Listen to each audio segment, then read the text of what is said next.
Cody Carlson received his bachelor's degree in history from the University of Utah in 2006 and his master's degree in 2009.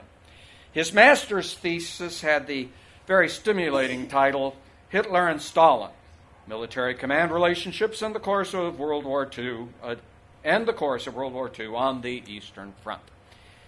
It's one of those big ones available at Barnes & Noble, right? As an undergraduate and graduate student, Cody also studied at the Free University in Berlin, Germany. He served as an adjunct professor of history at Salt Lake Community College for 6 years and at Armatech College for 3 years. He's currently working on his Ph.D. in military history at the University of North Texas. And his dissertation will be on American generalship in World War II, and that is why he is going to share with us a program about 3 major American generals during World War II. Ladies and gentlemen, I present Cody Carlson.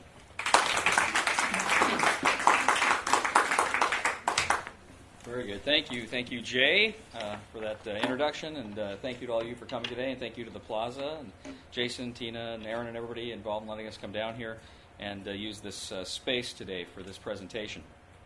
So I'm going to discuss specifically these 3 generals today, Marshall, Eisenhower, and Patton, and kind of what they did and what they offered to, how they led this country, rather, through World War II from a military perspective. Now, I'm going to speak, as I say, for about 45 minutes before we do the Q&A, and there's a lot I got to get through, so I may be watching the clock. In fact, I'll put my phone out just so I can keep an eye on the clock, and hopefully I'll be able to get through everything I want to get through today.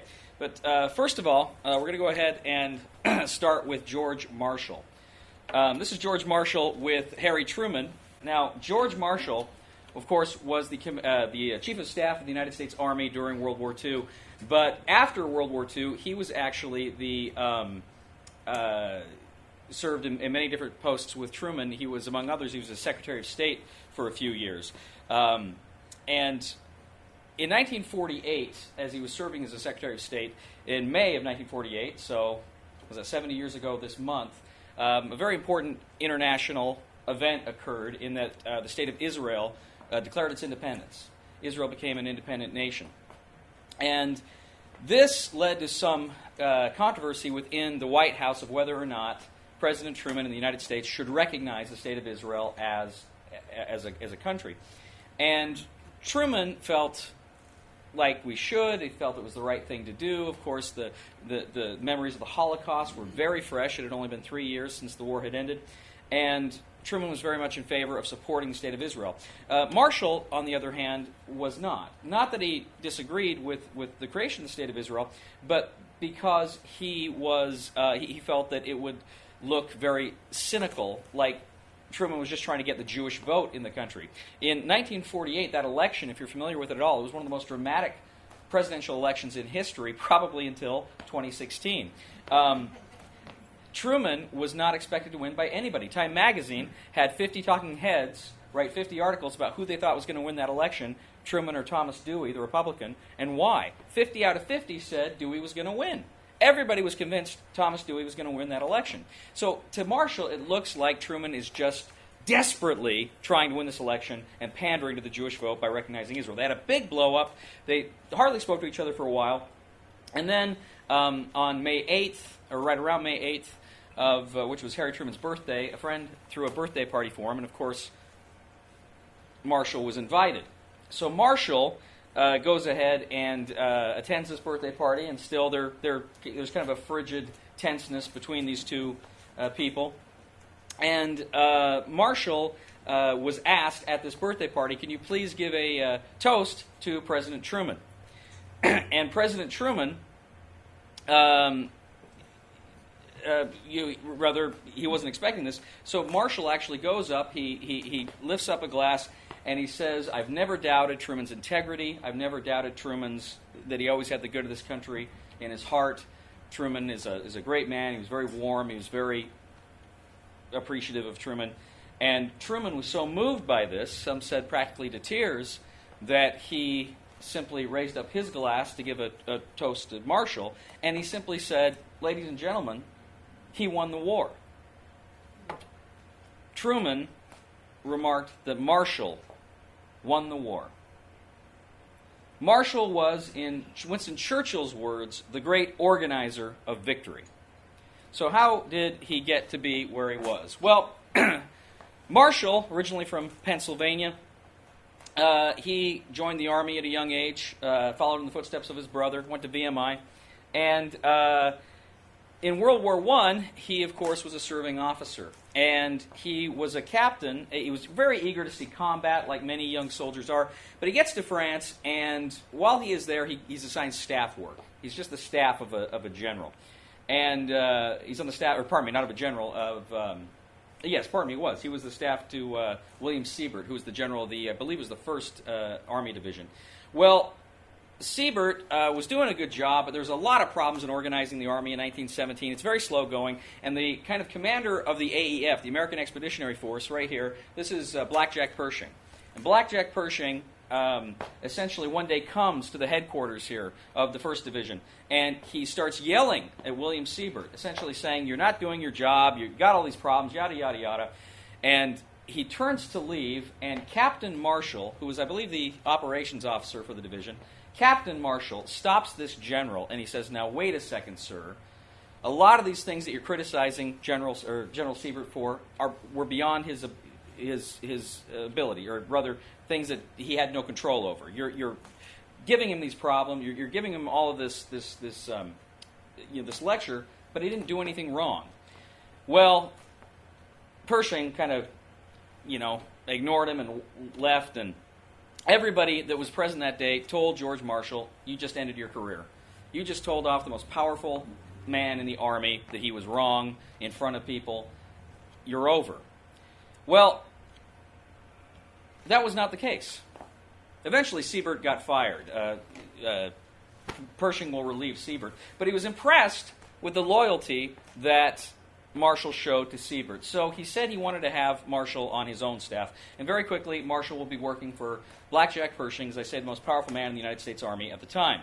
Well, for the next several years, Marshall will, he never did see combat in World War I, but he will serve in various posts throughout the country, throughout the 20s and into the 30s. But he will have this powerful patron in Blackjack Pershing, who will always be looking out for him. Eventually, in the late 1930s, he will replace, and Marshall was very, very ambitious. He was a very ambitious fellow.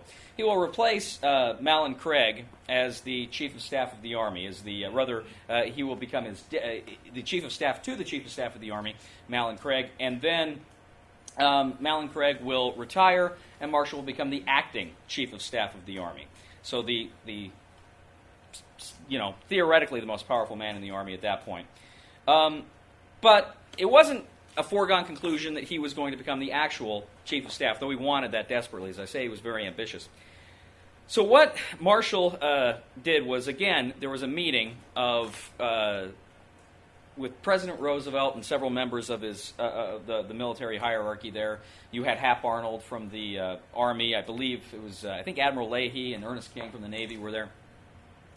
And Roosevelt starts talking about this new program. He wants to build bombers. He wants to build a ton of bombers because he says Hitler doesn't care one blankety blank blank if we build another fort in Wyoming or raise another infantry regiment, somewhere in the West. He says what matters to Hitler is air power. We need to build bombers. Well, Hap Arnold, yeah, that's sure. I'm an Air Force guy. Yeah, that sounds good. And the admirals, okay, yeah, that's good. No one's going to say no to the president. And General Marshall said no to the president. He said, "Mr. President, you're not considering the money it would take to train all of these bomber pilots. You're not considering the facilities it will take to not only build these planes, but the air bases for them." He says, "I don't think it's a good idea." Once again, he stands up to superior officer, and the superior officer, far from sacking him, getting rid of him, embraces him. And sure enough, by September of 1939, Marshall is made the Chief of Staff of the United States Army. And he will be very important in that role. In fact, in 1940, we'll start to see the Selective Service, right? People will start to be drafted in 1940 for military service. In 1940, this begins in October of 1940. So by October of 1941, most of these enlistments will be up. These people will be going home. In fact, by late summer of 1941, pretty much everybody in the military, in their barracks, they would paint on the walls, Ohio. Ohio meant over the hill in October. We're going home, right? And Marshall knew this was not good. Marshall can see the war clouds brewing. So together with President Roosevelt and other people, he does something very unpopular with the American people. He testifies before Congress and essentially says we need to extend these enlistments. We need to keep people in uniform. Not popular. Not popular with people back home who want their kids back. Certainly not people with the guys in the Army who don't want to be there. Nevertheless, they'd agree to go ahead and extend those enlistments. And of course, only 2 months after that October deadline, we were in a shooting war with Germany and Japan. So it was quite prescient on his part.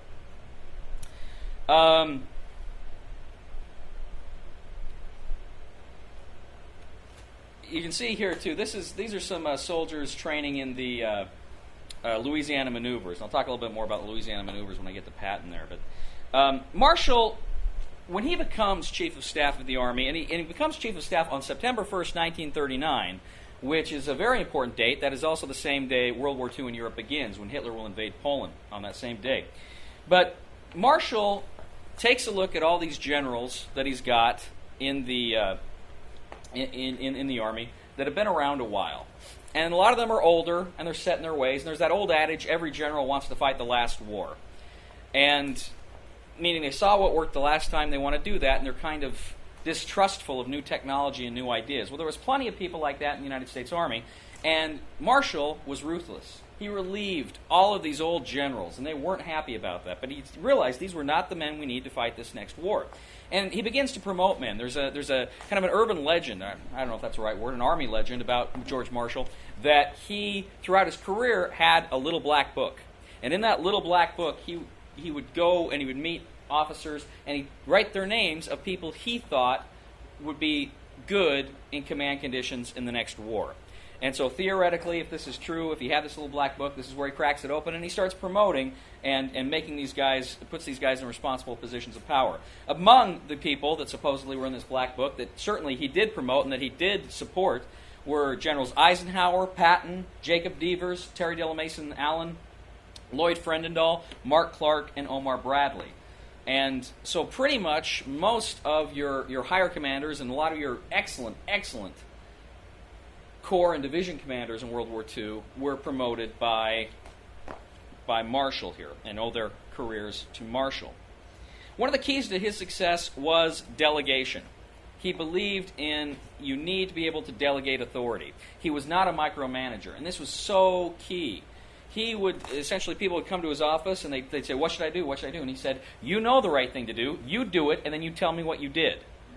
You don't come and ask me. And this was very, very important in getting this huge machine running, because if everything had to go through his office, nothing would get done. And he knew this, and he appreciated it, and that's why he put competent men in those positions of power. He was also quite aloof from President Roosevelt. Now, he's very ambitious, but at the same time, he recognized an importance of keeping a distance from Roosevelt, who was, of course, this great charmer, this guy who very, very much liked to, felt he could kind of, just through his natural abilities, like charm, he could make people his friends and kind of manipulate them and control them. And he always stayed away from this. Marshall always stayed kind of outside of that idea of Roosevelt's. In fact, Marshall, he never went to Hyde Park. A lot of his other generals would go up to Hyde Park. That was Roosevelt's house in upstate New York.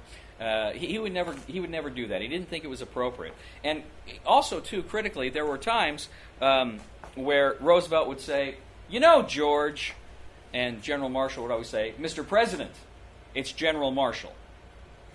He kept things formal, and that was very important to him.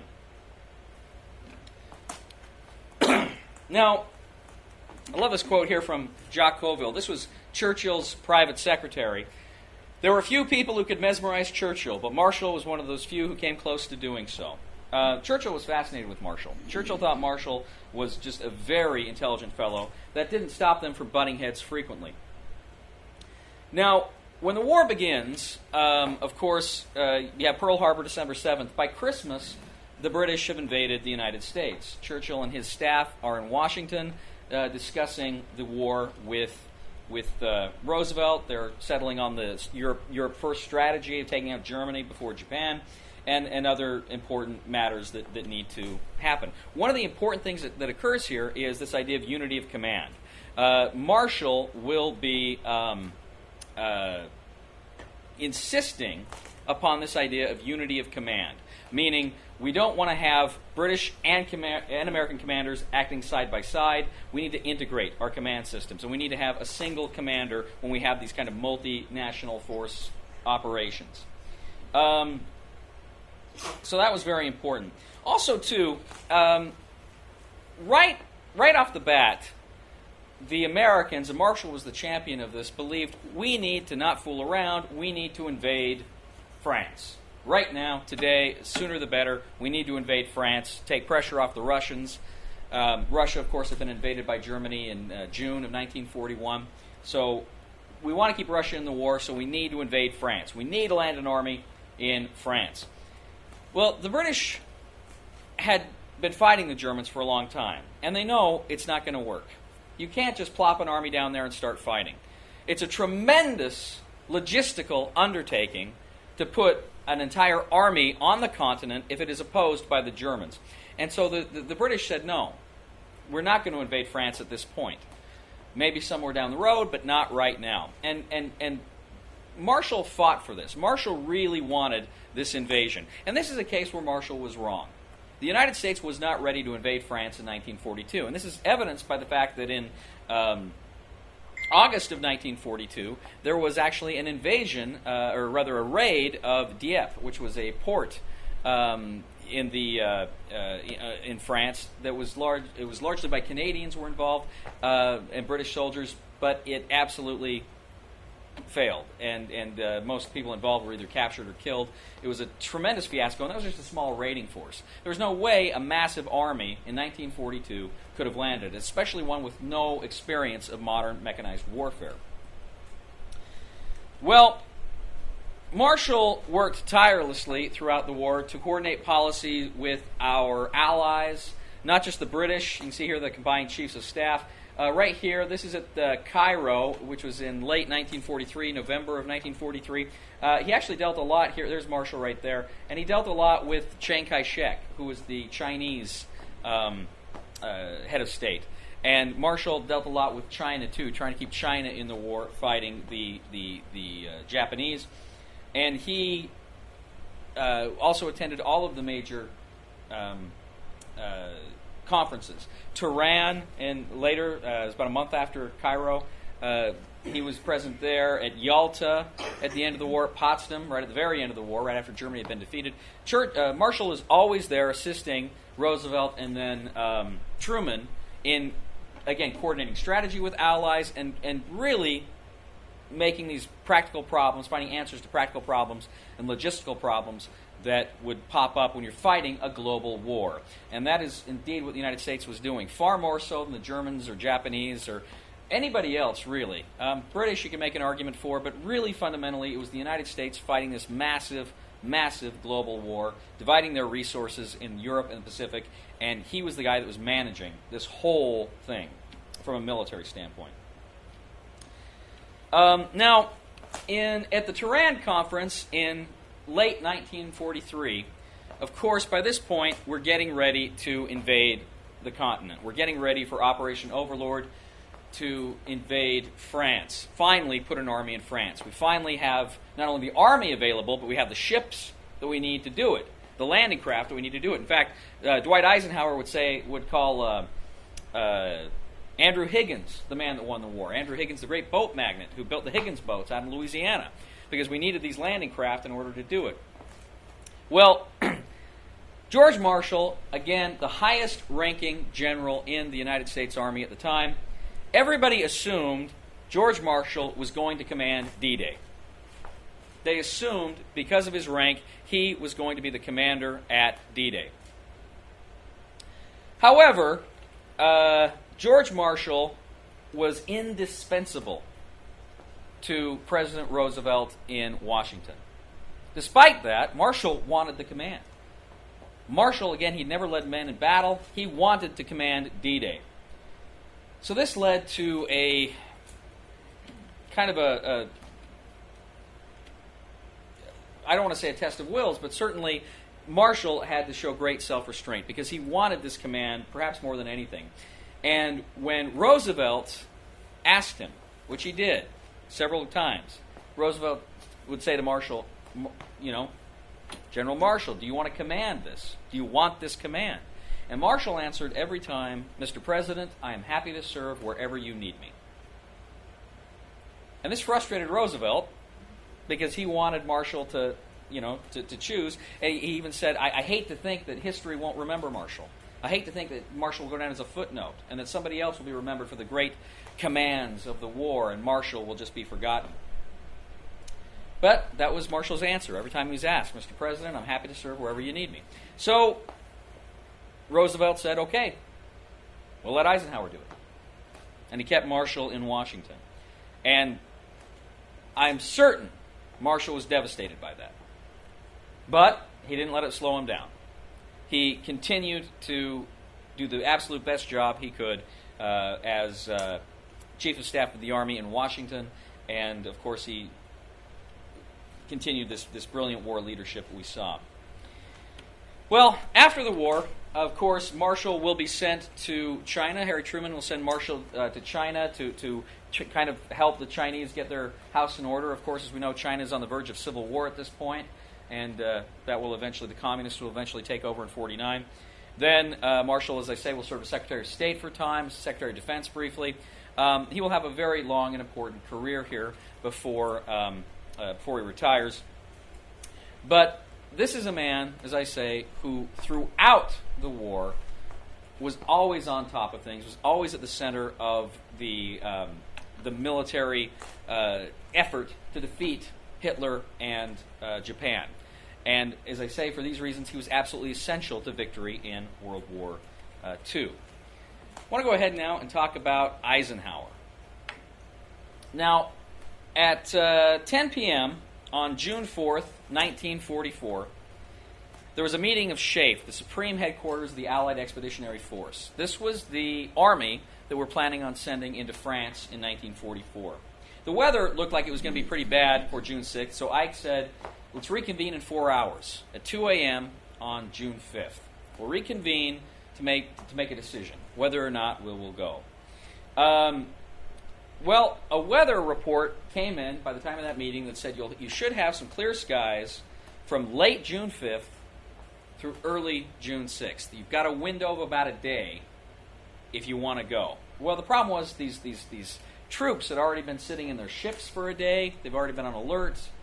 This is a huge machine full of timetables, and you've got to make sure everything is just perfect before you set it out. And to call it off and have to do it all again, first of all, you're risking the Germans getting wind of what you were doing, and you want this to be a surprise. So there's a lot of factors going on here. And finally, Eisenhower polls his staff. Well, Admiral Bertrand Ramsey and Bernard Montgomery, they both say, yes, let's go. The air commanders say, it's chancy, but yeah, we should do it. So Ike took 5 minutes of silence, just sitting there, thinking it, weighing it. One of the most momentous decisions in the history of the world, and it's coming down to one man. And he's sitting there. Should we go, or are the risks too high? And finally, with 3 words, he sets in motion the largest amphibious invasion in history. Okay, we'll go. And that begins the invasion of Normandy. So, where is Ike from? Of course, he was from Kansas. Joins the Army, and he, again, during World War I, he does not serve overseas. He stays stateside during the war, and while he's stateside, he is kind of in charge of the tank corps, training tanks, and he always felt like it hurt him because he never saw combat. He always felt like it hurt his career in the Army, where all these other guys are getting these great kudos and accolades, and here he was just doing training in the United States. So he was very upset about that. He'd continued to hold very many positions over in the 20s and 30s. In the early 30s, he was a deputy to Douglas MacArthur here, who was the chief of staff of the Army here in 1932 under President Hoover. Now, at this time, there was an event called the Bonus Army, if you're familiar with that, where you had a bunch of veterans from World War I marching to gain a bonus they were promised in Washington, D.C. And they were marching to kind of have this money, because, of course, you're in the middle of the Great Depression, and they needed the money. Well, the problem was the government didn't have the money. So now you've got a lot of the veterans went home, but many of them stayed. And a lot of people in Washington were quite afraid. What are these veterans going to do? I mean, it started to look like a mob, so they ordered the Army to kind of clean these guys out. And Eisenhower begged MacArthur, you don't need to be involved in this. Just let us handle this. We'll do this as much as, keep this as low-key as we can. And, of course, MacArthur, being MacArthur, puts on his uniform, strides out there, he's leading his men, and it was a pretty nasty business. There were about 7 people were killed in this bonus march. About 1,000 were injured. If memory serves, I think there was even an unfortunate incident where a small child was bayoneted in the leg. So it was really a nasty business. And, of course, that's not something you hear a lot about in the general histories, but it was pretty bad. Ike, of course, MacArthur will go on to serve in the Philippines. He will become essentially the generalissimo of the Philippine Army. Philippines were kind of in this transition to independence, and they essentially, where do you go when you're the chief of staff of the Army? There's nowhere else to go. But he'd served his term, so they essentially sent him off to the Philippines, where he supposedly is out of everybody's hair, but he is the chief of staff to MacArthur there. And he takes Eisenhower with him. And there's no love lost between these two men. When it's over, MacArthur will say, Eisenhower was the best clerk I ever had. And Eisenhower responds, I spent 4 years studying drama under MacArthur. So, like I said, there was no love lost there. Eventually, Ike comes home. He serves as chief of staff to General Walter Kruger, and again during the Louisiana maneuvers in 1941, he is very kind of proves his mettle there. Kruger's army wins in both phases of the maneuvers, and he catches people's eye. This is an up-and-coming rising star in the Army. When war breaks out in December of 1941, Marshall orders Ike back to Washington, puts him in charge of the War Plans Division. They're essentially coming up with what plans we want to do, how we want to make attacks or defense, or how we're going to deal with the crises going on in the world here. And eventually, he will head this War Plans Division before he begins serving as Marshall's chief of staff for a brief time as well. Eventually, Marshall is so impressed with Ike's organizational abilities, he sends him to London to coordinate with the British. And in this capacity, Eisenhower, as much as Marshall, has to become a diplomat. It's not simply a matter of commanding your own troops. You have to work with your allies, with your friends here as well. Oh, there he is with Churchill. I love that. Churchill's kind of in his casual robe there. I like that picture. Because we can't invade France in 1942, that doesn't mean we're not going to invade at all. In fact, it was decided, well, we're going to attack the axis where they are most vulnerable, which by late 1942 appeared to be North Africa.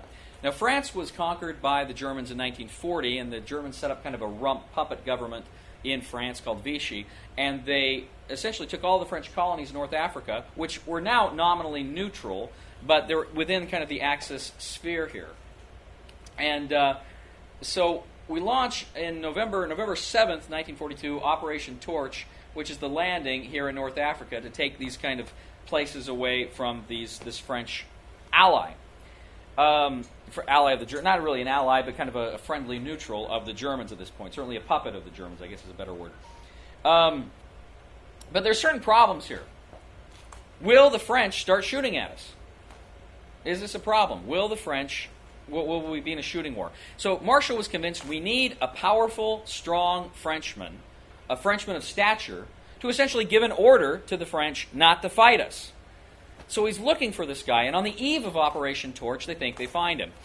This fellow here is Henri Giraud, and Giraud was a ranking French general, and he was captured by the Germans in 1940. He was in a German prison camp, and with the aid of the SOE, the British Special Operations Executive, he escapes. Well, he escapes, and they bring him to Gibraltar, which is right here at the south of Spain, where Eisenhower had his headquarters. And when they get to Gibraltar, supposedly, Giraud, as he approaches General Eisenhower, his first words to him were, "General Eisenhower, you are relieved." Giraud thought he was going to command this army. He nominally outranked Eisenhower, but he was under the impression that that's what was going to happen.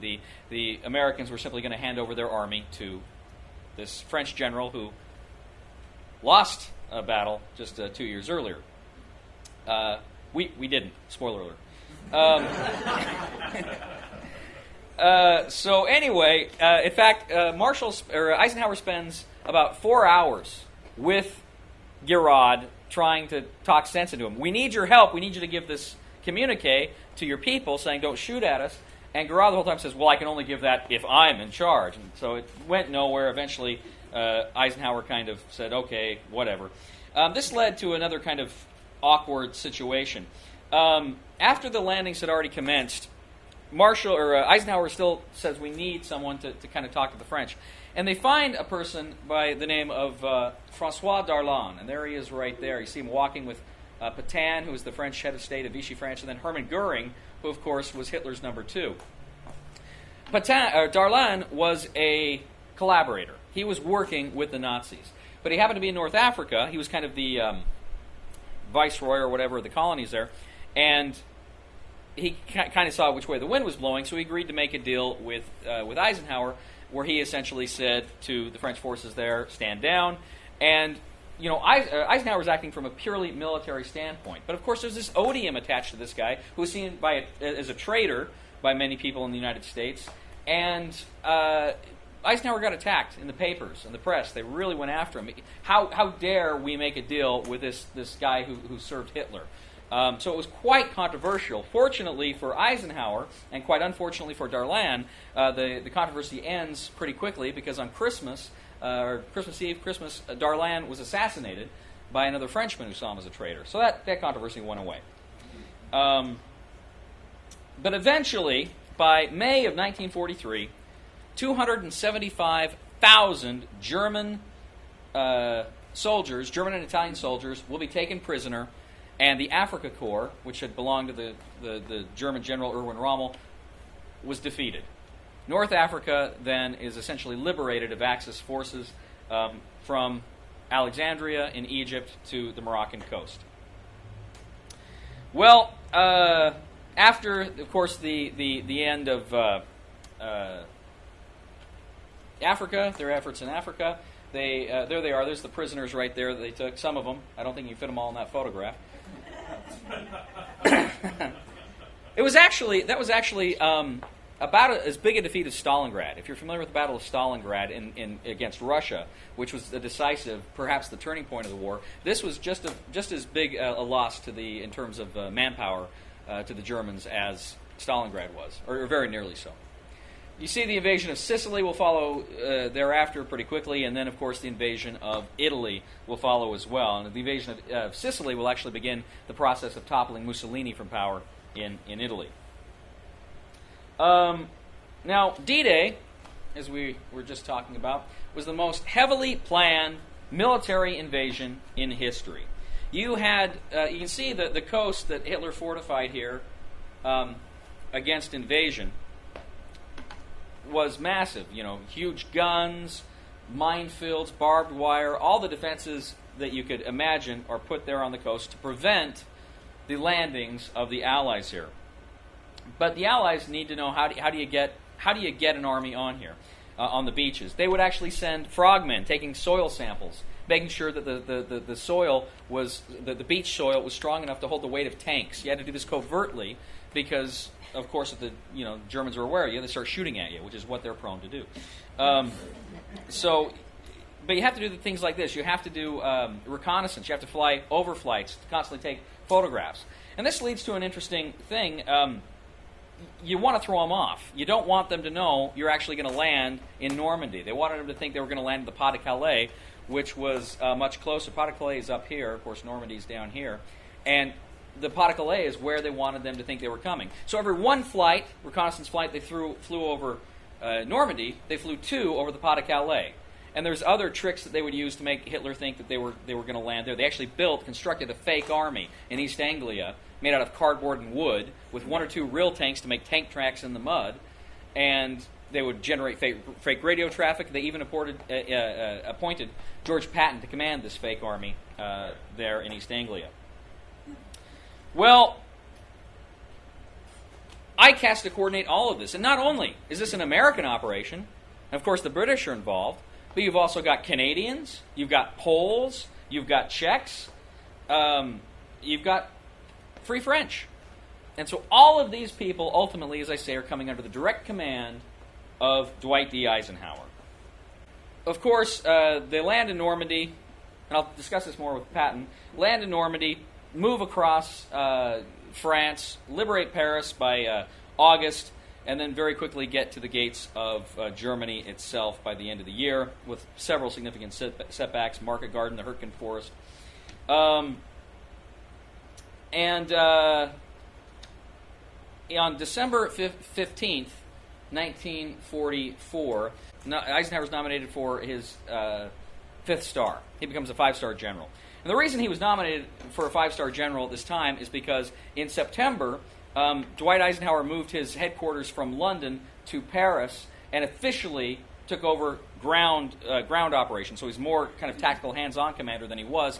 And he takes that away from Montgomery. So Montgomery has kind of a little standing of position there. Montgomery, the British general. And so to kind of take the sting out of that, Churchill promoted Montgomery to field marshal. And a field marshal outranked a 4-star American general, so you can't have a 4-star American general above a field marshal.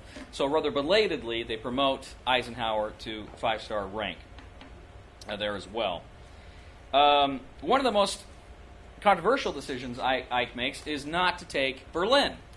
As they're moving into Germany, he says Berlin has lost its military importance. We do not need to take Berlin to defeat Germany.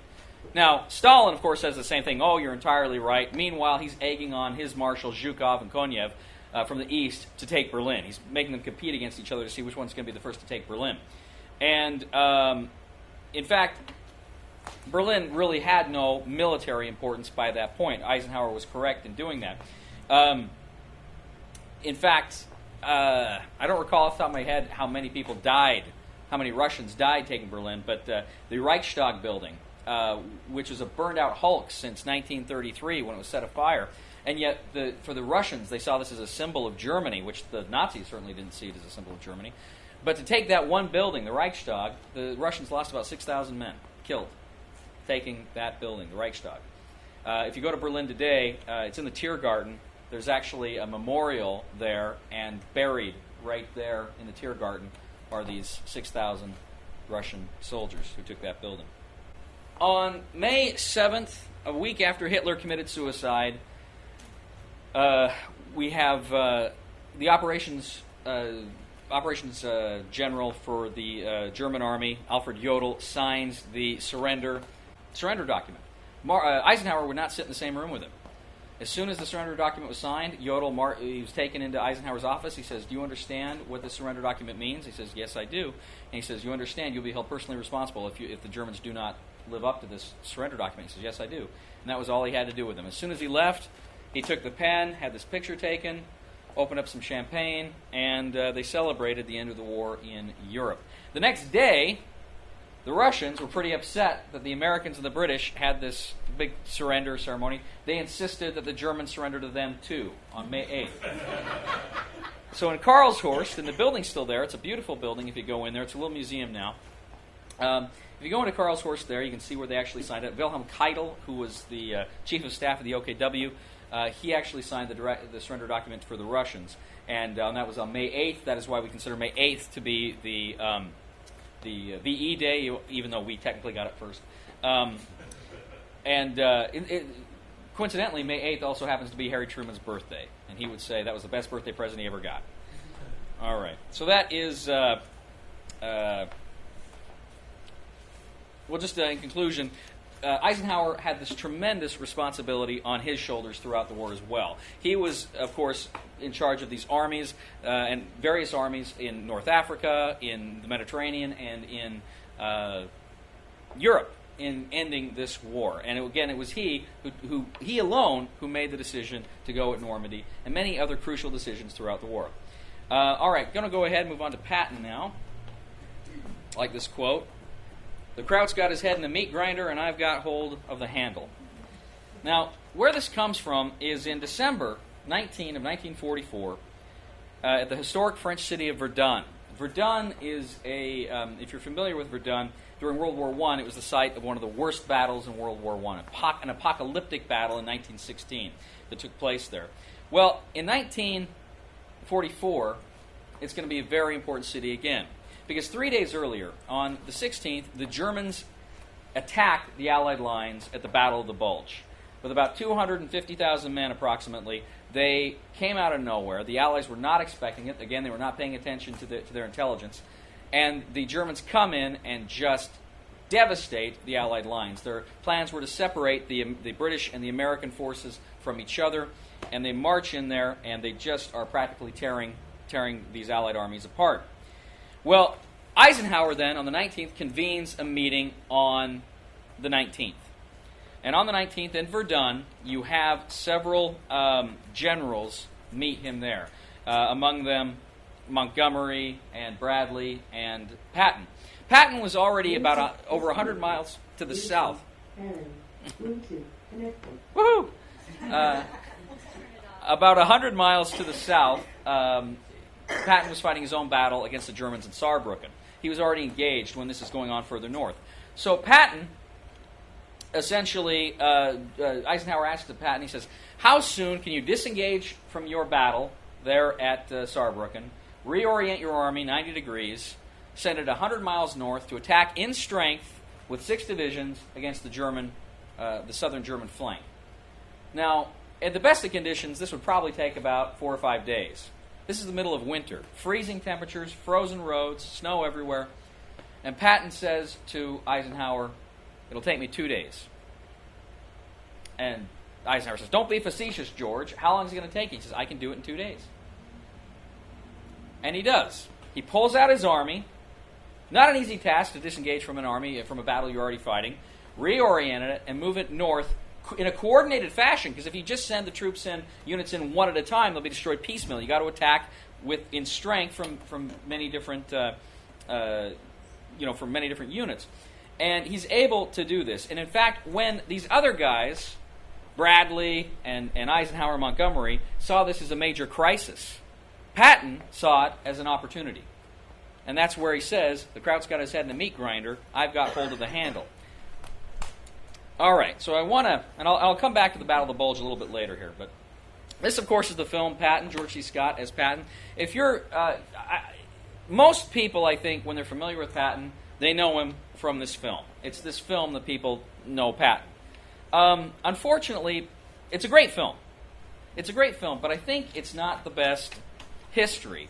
And it's not the best history for a couple of reasons.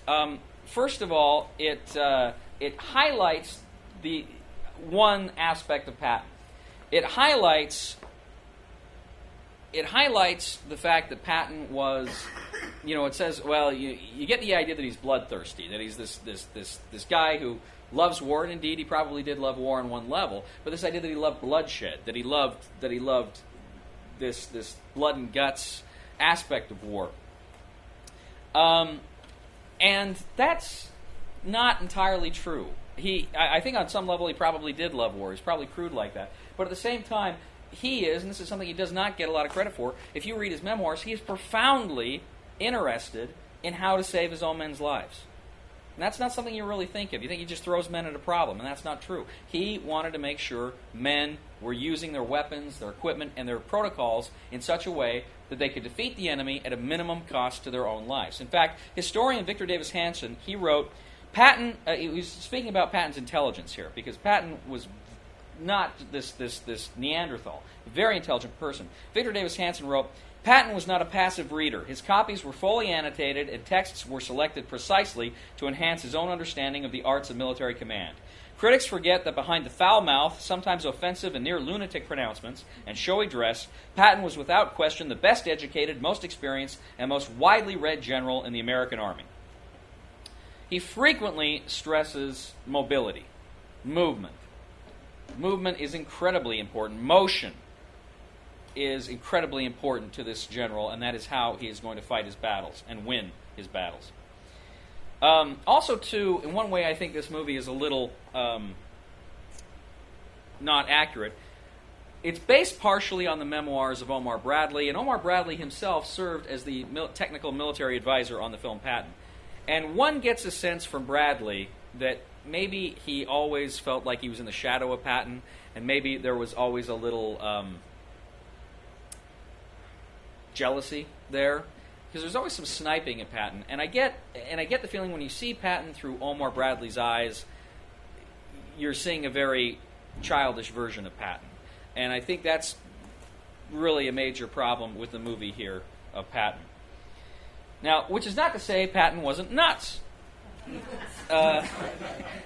He was absolutely nuts. He's an eccentric, as I think perhaps a kinder way of saying it. He was an eccentric.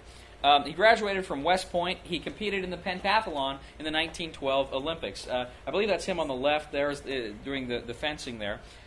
So he's very, very athletic here and accomplished in his fields. Now, in 1916, he will accompany Blackjack Pershing to Mexico on the punitive Mexican expedition to find Pancho Villa, who, of course, was raiding American towns.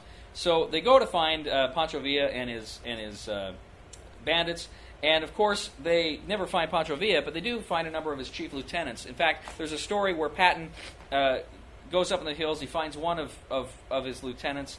They have a shootout, and then he comes down the hill with this lieutenant and a couple of his men dead, strapped naked to the hood of the car.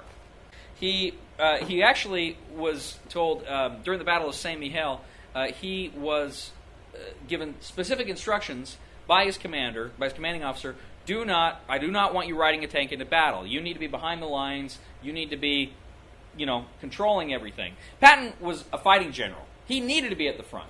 So Patton said, "Okay, I'll obey your orders." He did not ride into battle in a tank. He rode into battle on a tank.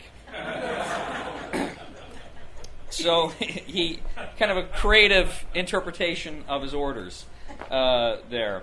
But that's, again, he was nuts. Well, like many of his fellow officers, he serves in a variety of posts in between the war. And again, he meets Marshall. Marshall is impressed with him. He also participated in the Bonus Army March that I spoke of earlier as well. 1940, he's made a brigadier general. In the following year, he's made a major general. And he's given command of the 2nd Armored Division, which was one of the few armored divisions we had at the time. This was nicknamed the Hell on Wheels Division. And this is during the Louisiana maneuvers of 1941. This is September of 1941. And Patton, excuse me, Patton commanded this army in the different phases. He was with different armies here. But during Phase 2 of the Louisiana maneuvers, this is Shreveport up here. This is an actual hand-drawn map from the actual report that the 2nd Armored Division created after the maneuvers here. And this is, let's see, where's Shreveport? Shreveport's here. And so what happened was the bulk of the 3rd Army was attacking head-on between the Red and the Sabine Rivers, head-on towards Shreveport. Well, Patton had orders from General Kruger to do a flanking position. He crosses the Sabine in 2 columns, an armored column with his tanks and then a faster wheeled column on the outside here. This is in East Texas. He actually invades Texas, and he comes up through East Texas with his wheeled column and then comes back around and gets behind and around Shreveport, taking their airfield, denying them air power during that maneuver. And of course, needless to say, his army won that particular that phase of the armored of the general maneuvers there. And, of course, he makes a name for himself. If you read the actual report that was commissioned by General Patton a few months after this, after the maneuvers, one thing that he constantly complains about is the fact that his commanding officers wouldn't let him go. They wouldn't unleash him. They would hold him back. They were holding him back for the right moment. He's all, I could have had this thing 1-2 days earlier if you'd let me go. And it's every time, in every one of those maneuvers, the same thing would happen. His commanders would hold him back. And he's all, let me go. And he would complain about not being let loose earlier in those maneuvers there. Let's see. Okay, so in fact, when he came through here, they were wondering how he could get by that fast because he was outrunning his supply team. The supply team couldn't get up to get gas for all of his vehicles. Turns out he was actually going to commercial gas stations, filling them up there, paying for it out of his own pocket. So, yeah. He's nuts. So following American entry into the war, he is given the command of the Western Task Force. It actually lands over here in Morocco, which you can't see. But what happens is in February of 1943, we have a huge battle between the Africa Corps, led by Erwin Rommel, here, the German general, and the Second Corps, led by Lloyd Frendendahl, here from Wyoming. Lloyd Frendendahl a lot of people thought this guy was going to be a great general. He was going to be able, a lot of people had a lot of confidence in him, which I'm still trying to figure out why, because he completely lost in the Carolina maneuvers about a month after the Louisiana maneuvers. Patton cleaned his clock. But Lloyd Frendendahl had command of the Second Corps, and Rommel trounced him. Rommel just trounced the Second Corps here. So in order to clean it up, if you've seen the movie Patton, that's where it begins, right when Patton comes to take command of the Second Corps after it had just been defeated by Rommel there. And he cleans it up. And he turns the Second Corps around, and he eventually is able to participate in that huge destruction of the Africa Corps and that huge surrender of all those POWs to the United States right at that point in May of 1943. So Patton will go on to command the 7th Army in the invasions of Sicily and Italy. Of course, he'll have a rivalry there with Montgomery, the British Field Marshal Montgomery. They were both, and they say it in the film, they were both prima donnas, right? They both liked to be the guy in charge. So they had some animosity there, and yet at times they actually worked surprisingly well together. And that's not something you get from the movie, but there were times when they were able to kind of bridge their differences and be able to realize, each other wasn't the enemy; it was the Germans that were the enemy. And of course, while he is in Italy, that's when we have the slapping incidents. He slapped some soldiers, and I've heard, and I don't know how true this is, he slapped a lot of soldiers. There's only 2 that made the headlines, but he slapped a lot of soldiers, from what I understand. But it was his way of trying to instill a sense of duty into these men. It was not perhaps the best way to do it. It wasn't the best way to do it. But from his kind of mindset, slapping these soldiers who had run from battle was a way of trying to motivate his army. Of course, he had to publicly apologize for that, and eventually he will lose his command. Now, he doesn't lose his command for that directly, and in fact, what they're going to do is prepare him for D-Day. And of course, his role at D-Day was nothing, really. He was head there. In D-Day, you'll recall, he was assigned to command that fake army, right? Now think about that for a second. He's assigned to command a fake army because the Germans were afraid of him. The Germans knew he was our best fighting general. The Germans knew it. And so they put him in charge of this fake army. Well, so why not use him if he's our best general? To me, that always struck me as a little hard to understand. If he was our best general, surely he would have been better used commanding one of these first waves at D-Day. Well, on the night of July 31st, 1944, Patton activates the Third Army. The Third Army is activated on the 1st, and the night before he sends out a communique to his troops, and he ends this communique with the words, "We have one motto, l'audace, l'audace, toujours l'audace." Audacity, audacity, always audacity. And that is Patton's military philosophy in a nutshell. Audacity, right? Audacity. The Third Army will break loose. It'll come out of Normandy, and of course, it absolutely is just like gangbusters. It smashes through the Germans wherever it finds them, and then critically, and I should have had a larger map here for this, but I don't. But what's going to happen is eventually the British up here are going to come down against the German 7th Army here in France, near a place called Falaise, and we call this the Falaise Gap. Well, the Americans, Patton, he is able to get around it in the bottom here. We can theoretically cut off this German army, just cut it off right there, trap it, and kill it, just like the Russians did to the German 6th Army at Stalingrad.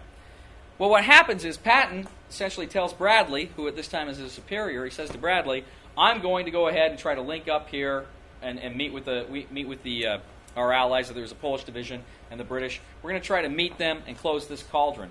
And Bradley says, no, don't. We're spread too far, don't do it. This was one of the biggest mistakes of World War II. It's arguably that this was in August 13th, roughly around there. Arguably, if we had been able to do this, the war could have been over by December. The reason is many of these troops, while we will destroy a lot of them, and the killing fields here are brutal, but while many of these guys are able to, are killed and captured by the United States and their allies, many of them will escape. And many of those troops that escape will later be used against us at Operation Market Garden, at the Battle of the Bulge. So a not insignificant number of Germans are allowed to escape here. And if Patton had been listened to, we probably could have ended that right here. And it was, again, Bradley's timidity that I think was a disservice here at this time. Now, again, during the Battle of the Bulge, by December, we liberated Paris. We're moving into Germany. By December at the Battle of the Bulge, this is the bulge that is created by the German army. They smashed through our lines, and this is Bastogne. If you saw Band of Brothers, the 101st Airborne was trapped here at Bastogne. And Patton was down here at Saarbrücken fighting when he has to pull his forces out, reorient them, and attack them north.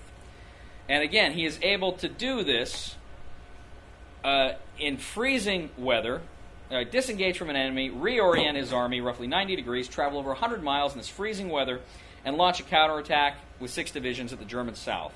And that is the beginning of the end for the German offensive. Within a few days, it crumbles completely. A lot of it had to do with lack of fuel. They ran out of fuel. They were hoping to capture Allied fuel supplies. They didn't capture enough.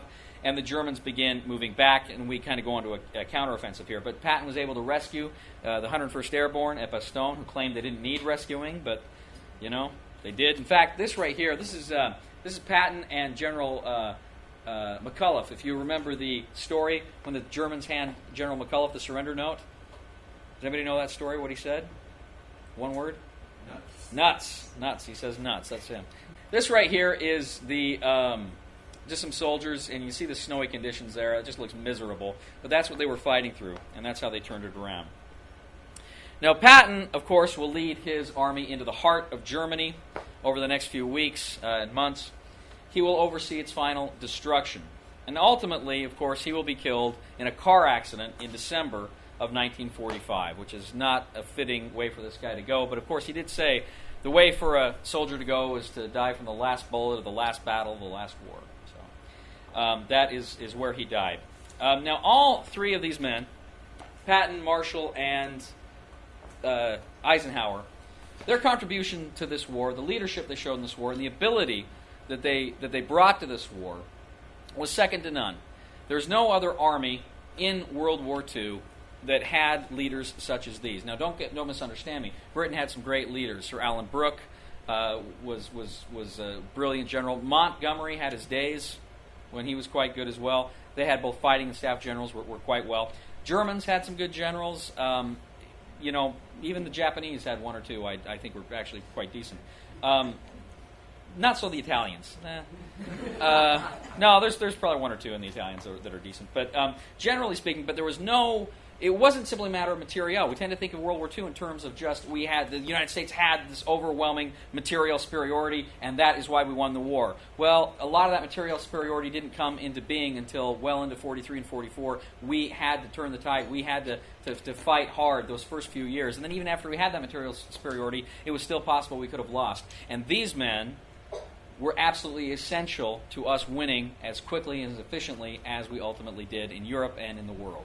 And with that, I want to thank you, and I'm happy to take questions.